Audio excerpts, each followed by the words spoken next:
con características determinadas, desarrollar un nuevo servicio, mejorar la eficiencia o eficacia de un proceso, etc. Esta tendrá un componente tecnológico predominante, pero no excluyente de los otros. La identificación de este predominio servirá para enfocar los esfuerzos a la recopilación de todos aquellos conocimientos que resulten críticos para su buen funcionamiento. El éxito en la implantación de una tecnología dependerá en buena medida de que se disponga previamente de todos estos conocimientos y se hagan llegar a quienes corresponda en cada caso.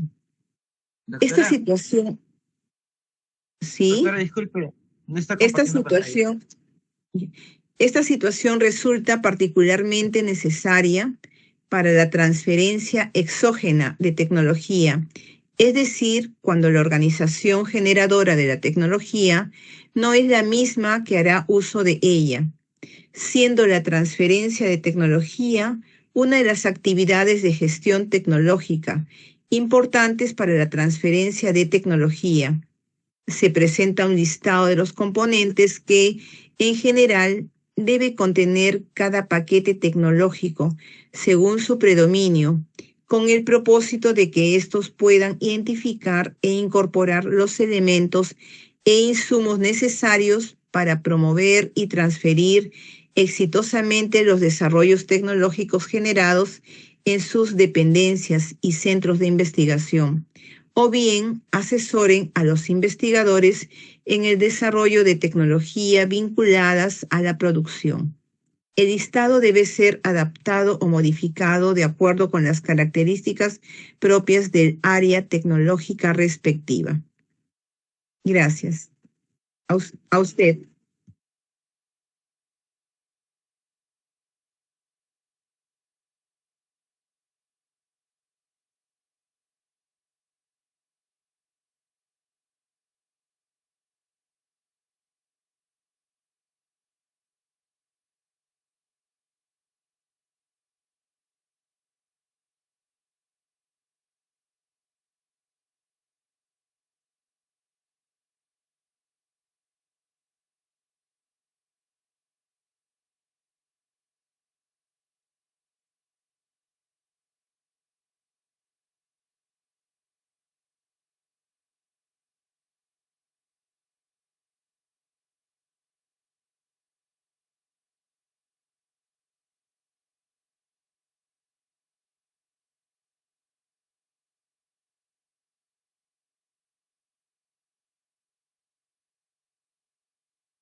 ¿Me escuchan ahora?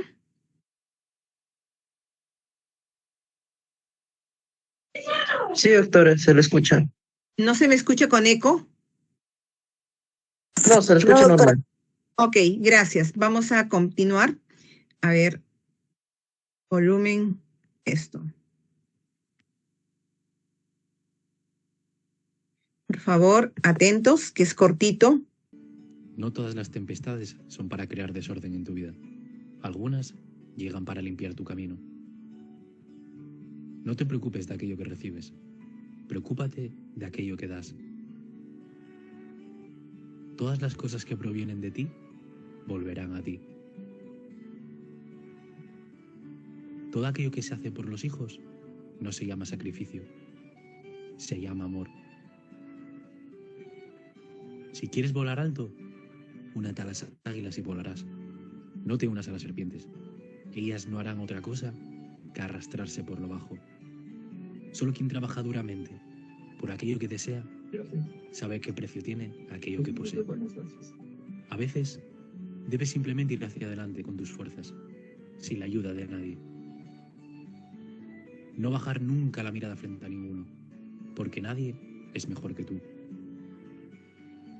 No se puede cambiar aquello que ya ha sucedido, pero se puede cambiar nuestro modo de ser, de modo que no ocurra más. Hay 3 cosas que deberías tener para ti y no decirle a nadie: tu vida amorosa, tus ingresos y tus proyectos para el futuro. Dedica más tiempo a quien te ama incondicionalmente, no a quien te ama solo cuando le es cómodo. El débil se venga, el fuerte perdona, pero la persona inteligente ignora y listo. Ser un líder no significa estar a cargo, sino saber cuidar de las personas a tu cargo. No pidas permiso para volar. Las alas son tuyas y el cielo no es de nadie. Qué extraordinarias son las personas que saben comenzar de cero, a pesar de los años y los errores del pasado. Ser positivos no significa siempre estar felices, sino entender que vendrán días mejores cuando la vida parece difícil. El amor existe, los amigos existen, la lealtad existe. Aquello que no existe son las personas capaces de saber todo esto. Si alguno pide disculpas y no cambia, entonces no eran disculpas, sino una manipulación. Falsedad, envidia y arrogancia son todas hermanas e hijas de la ignorancia. Nuestro objetivo principal de la vida es ayudar a los demás. Los silencios pesan como piedras. Las piedras se pueden transformar en muros y los muros al final pueden separar. No perder tiempo en pelear con personas que todavía no han terminado de pelearse consigo mismas. Tu autoestima debe ser siempre más fuerte que tus sentimientos. Las mejores personas no se buscan, es la vida quien te las presenta.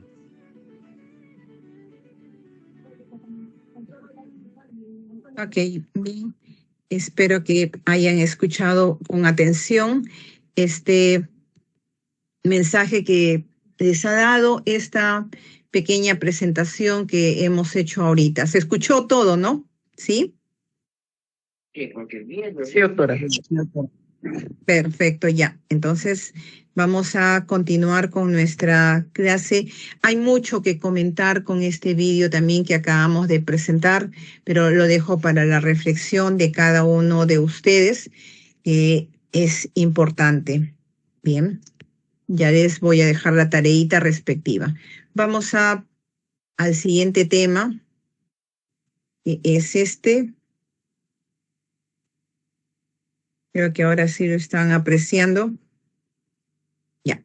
Métodos filosóficos, los periodos de la historia de la filosofía, que es uno de los temas que todavía está como parte de los preámbulos que vienen. ¿Ok? Entonces, el pensador, el pensamiento, cada uno, qué interesante, ¿cierto?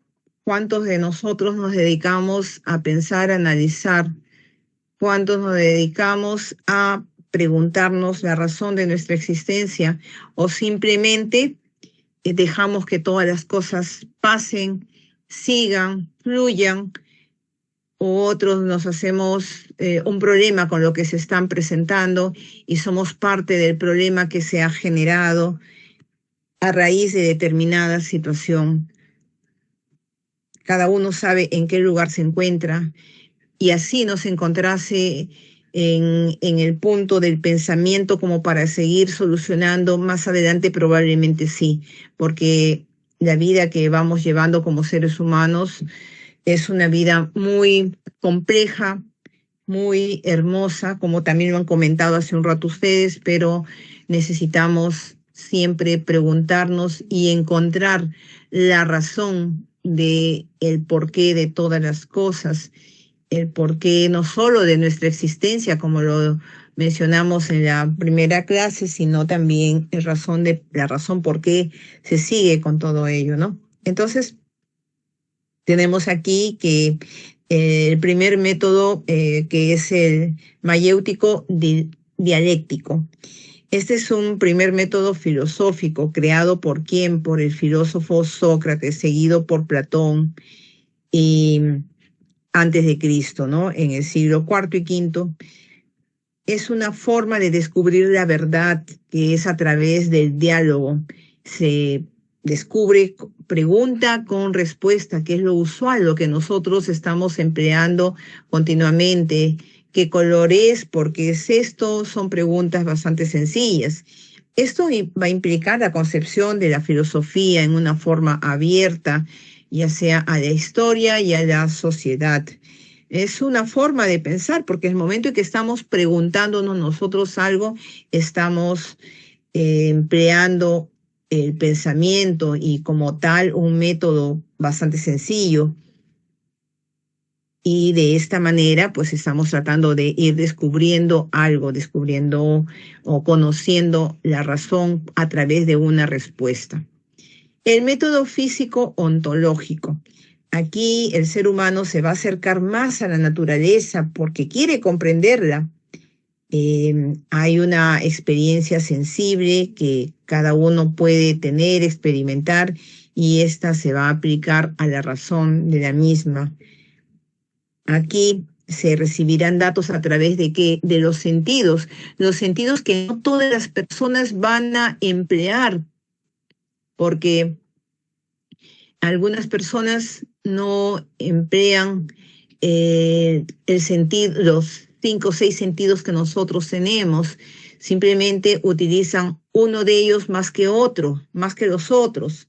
Los otros están ahí, pero está en nosotros el poder agudizarlos y poder emplearlos como debe ser, porque a través de los sentidos vamos a captar la riqueza de este mundo y vamos a buscar la razón de nuestro ser.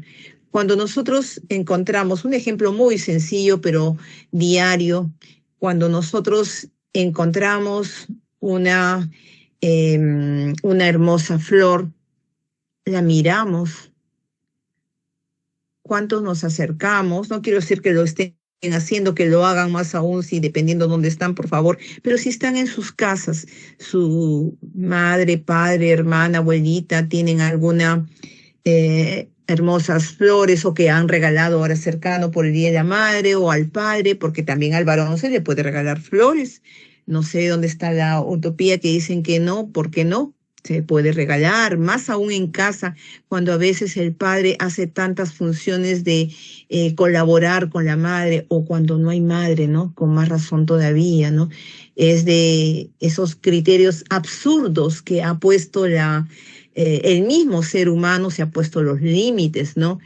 Antiguamente también estaba en que la mujer no podía usar pantalones, ahora es lo que más usamos, más aún en esta temporada de frío, en que los hombres no pueden usar faldas. Un momentito, ustedes saben que hay culturas y dentro de nuestro país pues tenemos nosotros a los seres que todavía tienen rasgos indígenas, que en sus pueblos usan estilo de falda, no usan pantalones. Y es terrible para ellos usar pantalones, no es su vestimenta.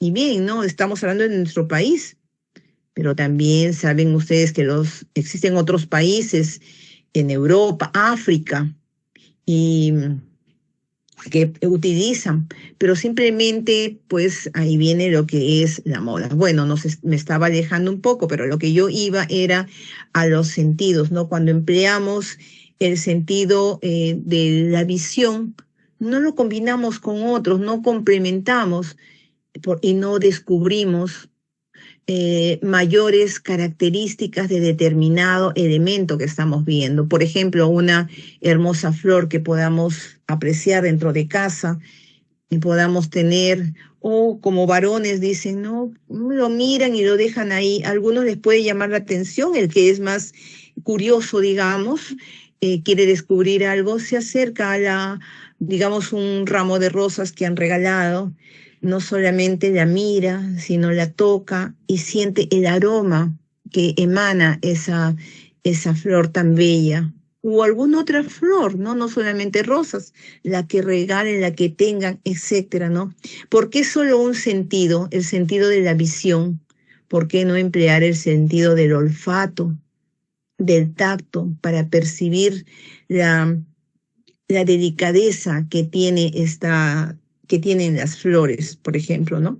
No lo hacen.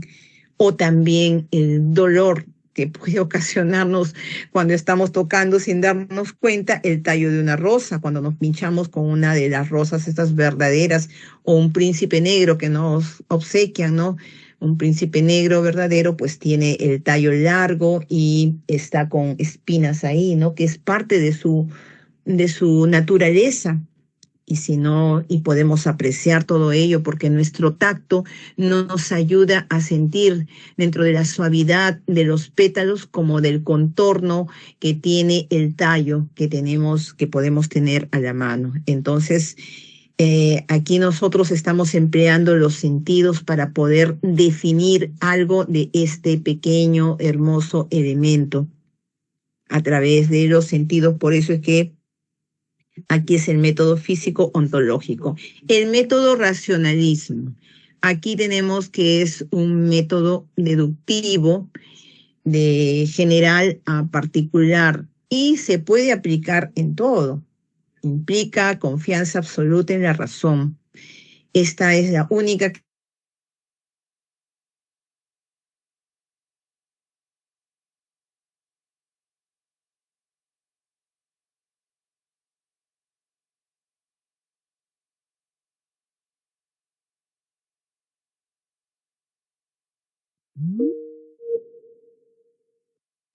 rosa.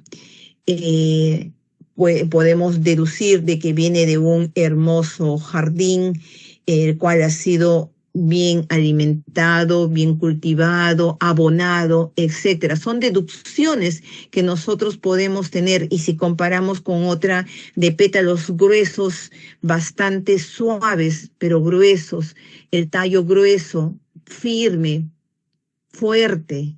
En cambio, comparamos con otra rosa que encontramos en un determinado jardín que quizás no le echan mucha agua, no le echan abono. Vamos a ver la flor de tallo delgado, muy débil. Los pétalos no tienen un color intenso, un color muy suave, muy frágil, casi no se percibe aroma, el pétalo no dura muchos días o muchas horas inclusive, ¿no?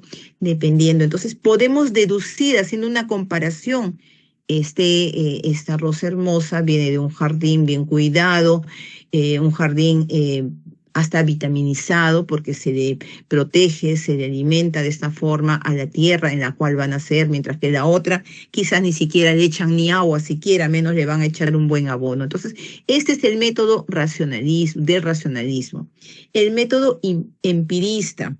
Aquí la mente va a recibir información a través de los sentidos, nos va a permitir inducir a una determinada afirmación en base a la experiencia.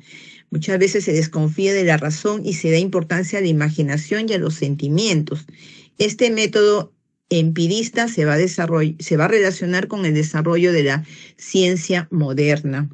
Aquí se da importancia, como dice, a la imaginación y sentimientos, que es lo que va a prevalecer. La razón quizás no se cuenta mucho, es algo empírico que queremos que se realice, que se dé, en base a un sentimiento. Entonces, es un método también es importante. A veces mucha gente le da importancia a ello. El método trascendental. Aquí es descubrir las cosas, no solamente lo importante, sino dar la razón de ellas, o sea, de cómo vienen. Entonces, si no, es que la importancia es cómo la persona está conociendo esta razón, esta respuesta. Antiguamente, comenzando desde Kant, se hacía o se daba la respuesta sobre el sujeto en forma racional, ¿no? Eso ha sido empleado y sigue presente actualmente en esta época contemporánea que estamos nosotros viviendo, ¿no? En la actualidad, racionalmente, ¿no? El método analítico lingüístico. Aquí los problemas filosóficos son a razón de el mal uso del lenguaje. La filosofía puede resolver problemas del lenguaje, pero la gente no la interpreta correctamente. No se analiza el lenguaje, por lo tanto, no se analiza la experiencia humana. Se aporta claridad y orden, pero es insuficiente en el análisis de expresiones carentes de sentido o sin experiencia. Este es un método actual del pensamiento porque implica que se vaya a analizar e interpretar adecuadamente. Es análisis bajo una interpretación adecuada a lo que nos lleva este método lingüístico. El método fenomenológico. Aquí se puede aprender a mirar la realidad, dejando de lado muchos supuestos y nos vamos a concentrar en lo esencial puro. Va a implicar una recuperación de la experiencia, centrándonos en la subjetividad también. Es muy práctico en algunas áreas como son la literatura, psicología o la religión, porque se habla de ciertos fenómenos cuando se cree, por ejemplo, y en las divinidades. No se quiere decir de que no tengan facultades estos seres a las personas, que se les canoniza, se les convierte también en seres, digamos, de alguna forma divinos o productos para una adoración, para un pedido como un santo, etcétera, ¿no? Pero es parte de lo que se hace dentro de la religión y por ello es que está centrado en la subjetividad que puede brindarle cualquiera de los seres que están analizando, que son pensadores, etcétera, ¿no? Porque sí se puede encontrar ello ahí, ¿no? Tenemos el método hermenéutico. Este método fenomenológico, perdón, se pasó la hoja. Este método fenomenológico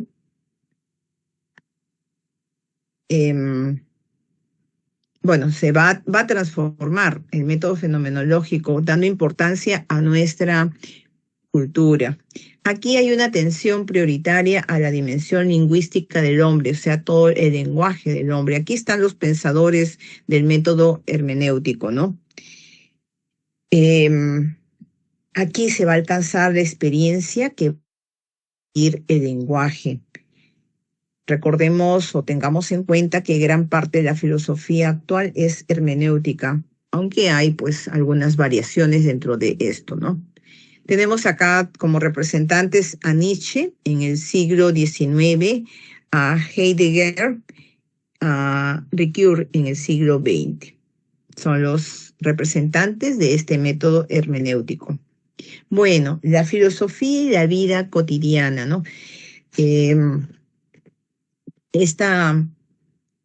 El hablar de la filosofía en la actualidad implica reconocer que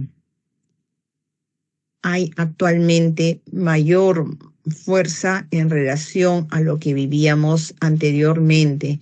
Tenemos muchos hábitos, cada uno de nosotros, y estos hábitos, ya sean en conjunto, muchas veces vamos a ponerlos como parte de nuestra realidad. Entonces aquí entra a tallar la filosofía con un papel decisivo al instalarse como parte de nuestra vida cotidiana Y a veces hacernos preguntas, el estar cuestionando cada una de las cosas como una razón de ser y porque es, pues, nos puede ocasionar en la vida diaria un problema. ¿Por qué? Porque nos podemos quedar nosotros con la inquietud de ello.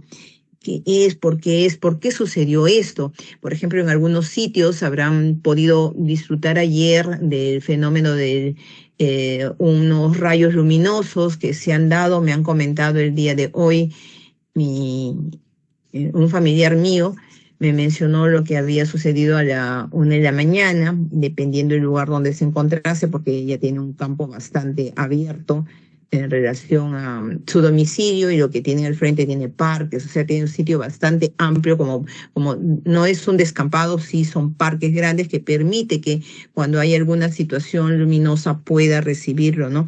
Entonces, aquí se pone el interrogante, ¿no? ¿Qué fue? ¿Por qué fue? ¿No? Entonces, en el día cuando me llamó estábamos conversando de ello. Inicialmente pensaba ella, decía, parecía como un bombardeo. Decía, no he escuchado nada en noticias que está ocurriendo, ¿no? Entonces, por el color que se convirtió la habitación con una iluminación de color verde brillante y no era motivado pues ni por rayos luminosos porque era en la madrugada, a la 1 de la mañana, no era pues de un relámpago, no hay relámpagos acá en Lima, no era pues juegos artificiales tampoco, no había entrado nada por la ventana porque es un ventanal, pero no había entrado nada, se hubiera sentido. La proyección de esos rayos dura un segundito si son juegos artificiales, ¿no? Esto duró casi un minuto y fue esfumándose, ¿no? Entonces, eh, le llenó de mucho interrogante y hasta ahora sigue pensando y tratando de averiguar qué fue lo que ocurrió, ¿no? De dónde vino. No eran las luces de un auto, no eran las luces por si acaso de un helicóptero, alguien puede decir, tampoco de un dron, nada de eso, ¿no? Entonces, ¿qué es lo que ocurrió? Bueno. Entonces ya le dejamos a ella para filosofar respecto al acontecimiento sucedido en la madrugada del día de hoy. Entonces, hay periodos dentro de la historia de la filosofía, ¿no? Entonces, aquí van a apreciar ustedes los diversos periodos que se van a estar dando. Y dentro de ello, pues el pensamiento de la humanidad se darán cuenta que ha evolucionado con los siglos. Y así como la mente humana también está evolucionando desde la infancia hasta la edad madura. Cada grupo humano va teniendo también una historia y un modo de pensar bastante particular. Y esto se da en toda persona. Entonces, todo pensamiento, obra literaria, artística, científica, está enraizada en la historia. Desde ahí viene su origen, de ahí crean a través de esta psique, por ejemplo, la música, ¿no? Nuestra música peruana, nuestra música folclórica tiene su origen, data de años y tiene un sentimiento, más aún la música ayacuchana. No sé si alguno de acá, de los presentes, es de Ayacucho, que podrá entender esta expresión que estoy haciendo, ¿no? La cultura tan rica de nuestro país en las diversas regiones. Somos el único país que tiene tantas regiones y tanta riqueza que nadie la sabe apreciar. Si yo preguntase a ustedes ahorita cuántas regiones existen y si son de varias regiones, les preguntaría a cada uno de los que son de alguna región que no es Lima, les preguntaría cuál es lo característico de su región, qué es lo que más aprecia de su región, de dónde proviene todo eso de su región. Quizás no me puedan contestar porque probablemente no han estado, digamos, enraizados con ello, ¿no? Cosa que ocurre con el ser humano. Muchas veces nos hacemos preguntas diversas, pero de las cosas más sencillas que nos rodean, a veces no nos preguntamos ni tenemos el interés de saber de dónde y cómo y sobre todo aprenderlas para transmitirlas de cultura en cultura, ¿no? No lo hacemos. Nuestro pensamiento se va por otro lado, pero no por donde debería estar viniendo. En fin, ¿no? Entonces son parte de lo que hacemos en el día a día dentro de esto, ¿no? No sé si lo logran ver, pero espero que sí, porque si no lo cambiaría a color blanco. Pensar filosófico puede entenderse como un hecho histórico, ¿no? Porque lo que acabo de mencionar, ¿no? Hay una historia para todo y cada época nos va a permitir conocer y poder surgir en relación a las corrientes provenientes del pensamiento que tenemos desde la época antigua hacia la actualidad. ¿Y qué es lo que queremos desde épocas antiguas? Es caminar hacia la verdad. Entre todo lo que podamos encontrar, podemos recibir una serie de opiniones, tener una lluvia de ideas, cada uno supuestamente con un pensamiento, pero queremos descubrir lo que es la realidad. Y a eso se abocan las personas dedicadas más a la filosofía, como son estos grandes pensadores que ellos van obteniendo, recolectando, guardando todo ello, transmitiendo hacia adelante y también generando ideas, argumentos basado en lo anterior para que el pensamiento siga avanzando, pase de etapa de transición hacia adelante. Entonces, ¿cómo se inicia la historia de esta filosofía? Pues tiene su propia época expresada en un pensamiento en relación a su época. Antiguamente, pues la creación del mundo, Dios, que es lo sagrado, que es lo que ha dado la existencia a nuestra vida. De alguna forma tenemos que justificar nuestra fe. El hombre, la evolución del hombre, lo que hablamos la semana pasada, el conocimiento, la ética, la política, la psicología, dentro de todo ello. Entonces, a lo largo de los siglos ha variado el significado y el contenido que se le ha atribuido a la filosofía. Sí, en la parte de la antigüedad, aquí tenemos todos los saberes, física, matemática, geometría, astronomía, teología, y con los griegos se vino a consolidar. Mientras que en la parte del cristianismo se distingue entre la verdad natural y racional y la verdad revelada, entre filosofía y teología. Aquí el representante es Santo Tomás, ¿no? Entonces, desde la antigüedad, todo lo que se nos reveló, quienes recuerdan y han leído la Biblia, lo que nos reveló Dios o que le reveló Dios a Abraham, a Moisés, ¿no? Con las tablas, en realidad, ¿no? Y es algo que se ha ido transmitiendo a través de los filósofos de la religión que han plasmado todo ese conocimiento o eso recibido en un libro que es la Biblia. En la época de Descartes se considera la filosofía como un árbol lleno de raíces, ¿no? Que están creciendo y extendiéndose a lo largo de toda la existencia. Y son ciencias particulares como es la física, que son las raíces, el tronco, la física y las ramas son ciencias particulares propiamente dichas, ¿no? Cuando la filosofía escolástica ha comenzado a decaer, pues queda reducida la metafísica, la ciencia y la filosofía. Y bueno, esto se contrapone con el saber diferente y con la estructura diferenciadora aún se mantiene en las universidades, porque no solamente en los colegios, sino en las universidades se sigue hablando de metafísica, ciencia y filosofía, que es lo que se viene manteniendo a través de los no años, sino siglos en relación, ¿no? Entonces, aquí en la antigüedad, que hemos hablado sobre la cosmología, el origen del hombre, el principio de ética, se habla de Dios, ¿no? Y el mundo es más importante, mencionaba en ese entonces algunos pensadores como Aristóteles, que consideraban que el mundo es más importante que Dios, sin tomar en cuenta que acorde a la Biblia, a los libros de la formación del mundo, Dios ha sido el creador de todo ello, la interpretación que le da a cada uno a su manera, ¿no? En la Edad Media, aquí el mundo se reduce a la sociedad política y al imperio, etcétera. Aquí representante Santo Tomás. En la Edad Moderna, pues, aquí el Estado surge como algo independiente de la teología. Antiguamente estaba muy atada a la religión. Después, en la Edad Moderna, se ha ido desprendiendo poco a poco y se reconoce más al hombre por el valor de la razón y el proceso de secularización va alejándose de la parte religiosa, ¿no? Entonces, el hombre es el que va sobresaliendo, como lo menciona Descartes, y va relegando la presencia de Dios y del mundo mismo. El hombre quiere sobresalir. En la edad contemporánea, definitivamente hay una autonomía y el valor propio del ser humano que está dentro de este mundo.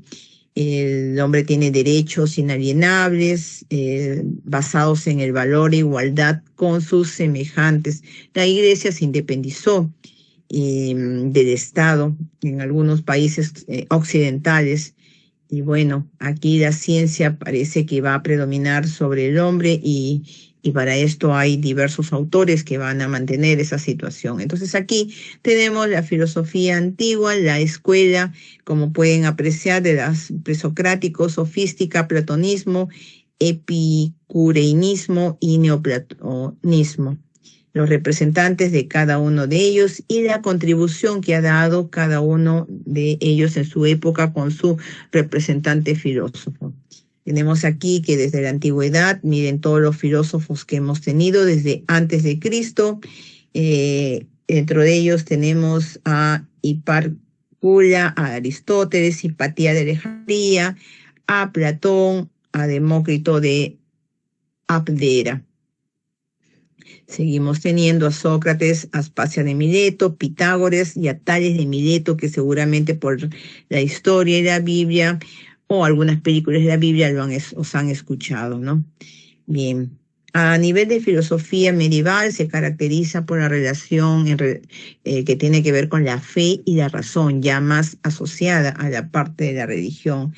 Aquí se confluyen diversas culturas, como es la grecorromana, árabe, judía y cristianismo, ¿no? Cristiana. Viene el interrogante si la fe y la razón son compatibles. Esto nos acerca de la misma forma a la verdad. No lo sabemos, ¿no? Entonces hay máximos representantes, Tomás de Aquino y Agustín de Hipona. Tenemos aquí ya en la época medieval, que aquí ya podemos estar hablando después de Cristo. Tenemos a San Agustín, a Hildegard von Bingen, Santo Tomás de Aquino, Nicolás Maquiavelo, Martín Lutero y Santa Teresa de Jesús. En la filosofía moderna tenemos muchas veces el pensamiento de pienso, luego existo, como es, ¿no? Aquí en la era moderna se va a inaugurar el renacimiento de la cultura greco-romana. El humanismo se declara en emergencia porque la corriente cultural debe reivindicar la dignidad y la valía del ser humano. Hay una revolución científica.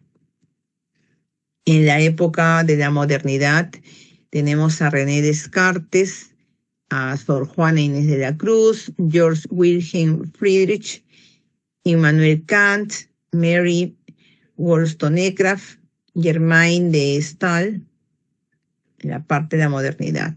¿Hay preocupación epistemológica? Sí. ¿Qué puedo conocer y cómo puedo conocerlo? Se presenta tanto el optimismo como el pesimismo. El optimismo racionalista y el pesimismo empirista. Aquí el optimismo nos dice que la razón me proporciona un conocimiento seguro e ilimitado, por Descartes. Mientras que el pesimismo empirista dice, solo puedo conocer aquello de lo que tengo experiencia.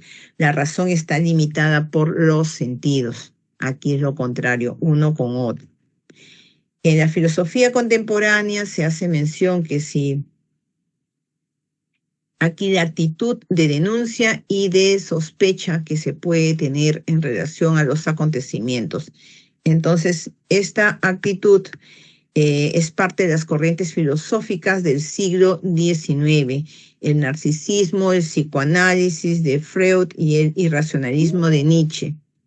Según Paul Ricoeur, Marx, Nietzsche y Freud, ellos son los maestros de las sospechas que podría tenerse en relación a lo que corresponde a la filosofía contemporánea. Bien, y en ello tenemos aquí a otros filósofos en la parte contemporánea, a Arthur Schopenhauer, a Harriet Taylor Mill, a Martin Heidegger, a Friedrich Nietzsche, a Leonora Marx, a Hannah Arendt en la contemporánea. Y bueno, con esto estamos haciendo mención de toda la parte de la historia que hemos ofrecido mencionar y de alguna forma estamos completando esta parte muy interesante para todos que creo yo se puede dar. Bien, en el transcurso del día de mañana les voy a hacer llegar en base al vídeo que acaban de tener una pequeña tareita para que puedan ustedes desarrollarla. Pero para ello les voy a pedir que la tarea la hagan. Como ya tenemos la sala Teams, no va a ser muy complicada tampoco porque ya la siguiente semana comenzamos con los seminarios. Entonces, esta sería una tarea individual que la van a colgar o la van a entregar, perdón, a su delegado porque todavía no tenemos la sala Teams con ustedes. Entonces, señor Diego. Sí, dígame, Diego, doctora. estaría bien que todos se lo envíen a usted, ¿no? Para que ponga el drive o a los delegados, coordínenlo, por favor. Sí, yo ya coordinaré con eso. Perfecto, yo mañana le hago llegar a usted el formatito y sobre ello va a ser sencillo porque necesito tener una participación de cada semana. Por eso es que ya he anotado, creo que usted encargó también a su delegado para que anote las participaciones de sus demás compañeros que quiero que se pueden estar colocando no solamente por parte de la asistencia, sino también en un Excel y tomar en cuenta para que se me pueda entregar antes del examen. Sí, ¿Sí? doctora, sí, estaba pensando en ponerlo en un Excel. En el apartado que le envié del Drive, había un apartado que es para poner lo que viene a ser las participaciones. Sí, sí, sí. Entonces, ahí en un Excel donde están los nombres o un Excel solo de quienes participan para no estar cargando los Excel mucho, porque el día de hoy han participado tales personas, bien, o un cuadrito sencillo, porque el Excel sería con los nombres de toditos, pero como son 111, es un cuadrito bastante largo. Bueno, lo podríamos filtrar después, ¿no? Pero sí podría ser un Excel. Vea lo que a usted le sea más cómodo, que tampoco le tome mucho tiempo ni a usted ni a sus compañeros delegados, porque lo que quiero es que sea práctico y sea sencillo, porque yo veo el cuadrito sencillo y yo de ahí para la parte de las notas, consideraciones de puntos voy teniendo, ¿no? Lo ideal sería que si fueran ustedes menos, pues de frente con todos los nombres y ahí por fecha de clase, en el Excel se pone una columnita que diga fecha arriba, la fecha, por ejemplo, de hoy, 30, y debajo se marca quiénes, se pone un check o un punto o un número 1 que implica una participación, y si Rosita Díaz, por ejemplo, ha tenido 2 participaciones, ya no va con el 1, va con 2. Entonces, eso es lo que me interesa considerar, ¿ya? Porque quienes han tenido participaciones se les podría servirles en caso tengan una nota demasiado baja que podría ser un riesgo para desaprobar. Entonces, esa es la intención de considerar las participaciones. Bien, entonces yo con esto ya lo voy a bajar la asistencia y con esto ya los dejo para que puedan continuar con sus tareas o descansar quienes tienen que ir tempranito de madrugada. ¿Ok? ¿Sí? Fecha de hoy día, guardamos y lo agrego a mi archivo del día de hoy.